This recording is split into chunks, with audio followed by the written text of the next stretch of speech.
Autre résultat marquant ce lundi, la qualification de Coco Gauff pour les quarts de finale en battant Schmiedlova en 2-7. C'est la troisième fois que l'Américaine rejoint ce stade de la compétition à Paris, le tout à 19 ans et 2 mois. C'est important, la précision.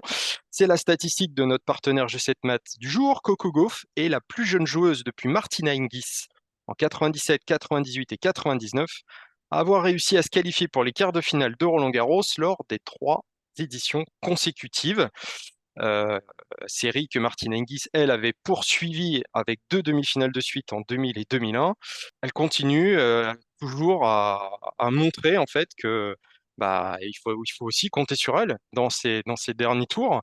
Bon, non, mais j'ai regardé, évidemment, j'ai regardé un petit peu. Alors, pas tout le match, mais j'ai regardé.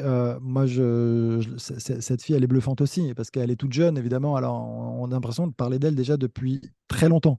C'est quand même assez fou. Alors, oui, elle a déjà de l'expérience pour ses, pour ses 19 ans.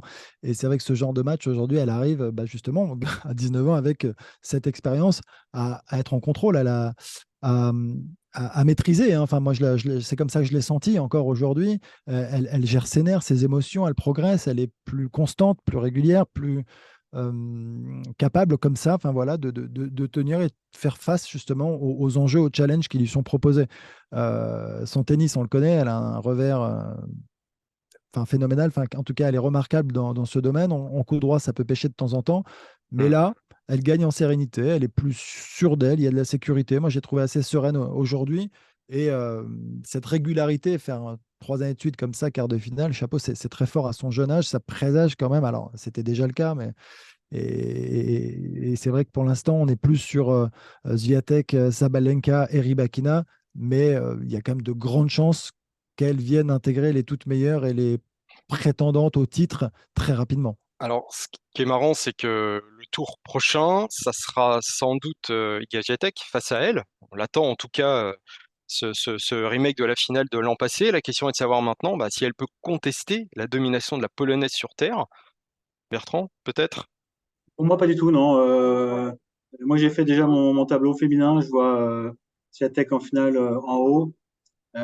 Carolina Muchova, bien sûr, en bas, qui battra Sabalenka en demi. Et victoire de Muchova 6-2, 6-2 en finale, avec que des services volés et du Oui, comme ça, c'est 5. clair. Je plaisante un petit peu, mais, euh, C'est beau, mais, c'est mais, beau. Non, non, mais, non, on euh, retiendra cette séquence. on retiendra ça. Bien Non, mais sûr. je pense pas. Je pense que l'année dernière, ça avait été une finale quand même un peu à sens unique.